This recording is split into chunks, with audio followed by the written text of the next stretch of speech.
বিশ্বনবী পৃথিবী থেকে চলে গেলেন। হযরতে বেলাল মদিনা ছেড়ে চলে যাচ্ছেন। বেলাল বলে, আমি আর মদিনায় থাকবো না।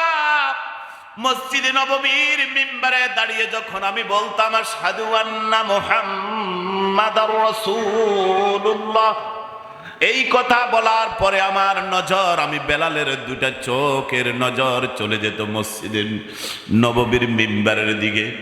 আজান দেওয়া অবস্থায় নবীজির চেহারা দেখে আমি তৃপ্তি পেতাম।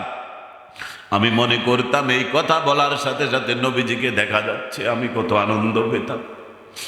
আজ আমি যদি আজান দিই মসজিদে নববীর ভিতরে, আমার চোখের নজর যখন মসজিদে নববীর মিম্বারে যাবে, বিশ্ব নবীর চেহারা দেখব না, আমি বেলাল সহ্য হবে না। সেজন্য হযরতে বেলাল মদিনা ছেড়ে দামেস্কের দিকে রওনা দিয়েছে গাড়ি গোঠা নিয়ে। মদিনার মানুষেরা বলল, বেলাল পৃথিবীর ইতিহাসে মুসলমানদের প্রথম মুয়াজ্জিন, বিশ্ব নবীর মুয়াজ্জিন তুমি, আজ নবীজি নাহাই।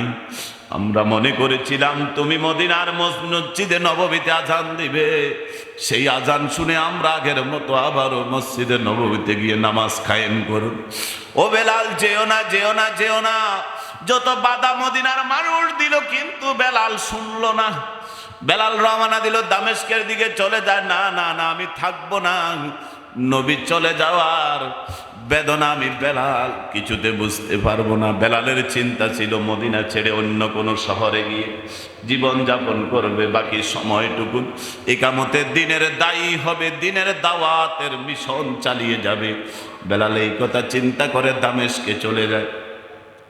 কিছুদিন পরে বেলাল স্বপ্নে দেখে বিশ্বনবী বেলালকে আহ্বান করে, বেলাল তুমি আমার মদিনায় কখন ফিরে আসবে? আবারও কখন মদিনার মসজিদে নববীতে আবার আজান দেবে? ও বেলাল, তুমি কেন মদিনার জমিন ছেড়েছ? আমি পৃথিবী থেকে বিদায় নিয়েছি, মদিনা থেকে তুমি কেন বিদায় নিয়েছ? ও বেলাল, তুমি আবার কখন ফিরে আসবে মদিনার জমিনে? হযরতে বেলাল ঘুম থেকে জাগ্রত হয়ে যায়। বেলাল চিন্তা করে, বিশ্বনবীর পারমিশন আর বাদ দেওয়া যায় না। আবারও দামেস্ক থেকে এবার মদিনার পথে রওনা করেছে বেলাল। বেলাল চলে আসছেন মদিনায়। এই খবর যখন চতুর্দিকে জানাজানি হলো, মানুষগুলো চতুর্দিক থেকে পিপিলিকার মতো মসজিদের নববীর দিকে আসতে লাগলো। বেলাল আবারও আসছে, বেলাল আবারও আসছে। সবাই বলে, বেলাল মসজিদে নববীর আজান দাও। বেলাল বলে, না, আজান দিতে পারবো না। আজান যদি দিতে যায়, আশহাদু আন্না মুহাম্মাদুর রাসূলুল্লাহ যখন বলবো, আমার নবী মিম্বারে নাই, আমি নিজেকে সামাল দিতে পারবো না। হযরতে বেলাল সবার রিকোয়েস্টে কারো রিকোয়েস্ট রাখলো না। শেষ পর্যন্ত ইমাম হাসান ও হুসাইন দুইজন রিকোয়েস্ট করে, বেলাল নানাজির মুয়াজ্জিন ছিলেন, মসজিদে নববীতে আপনি আজান দিয়েছেন, আপনি যদি আজান না দেন আমরা বড় কষ্ট পাব।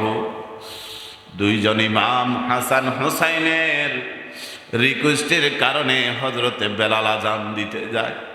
মসজিদে নববীর মিম্বারে দাঁড়িয়ে বেলাল যখন বলে, আশহাদু আন্না মুহাম্মাদুর রাসূলুল্লাহ, এই কথা বলতে দেরি বেলাল মসজিদে নববীর মিম্বারের দিকে তাকায়, আর বেলাল ওই অবস্থায় মিম্বারের উপরে বেহুশ হয়ে যায়। নবীর প্রেম, নবীর ভালোবাসা, নবীর মহব্বত কত বেশি ছিল, কত বেশি নবীর প্রেম ধারণ করত, কত বেশি ঈমানের অধিকারী ছিল, নিজেকে সামাল দিতে পারে নাই। হযরতে বেলাল বেহুশ হয়ে যায়। বেলাল বলল, মসজিদে নববীর মিম্বারে দাঁড়িয়ে আর মিনারে দাঁড়িয়ে আর কখনো আজান দেওয়া আমার পক্ষে সম্ভব হবে না। হযরতে বেলাল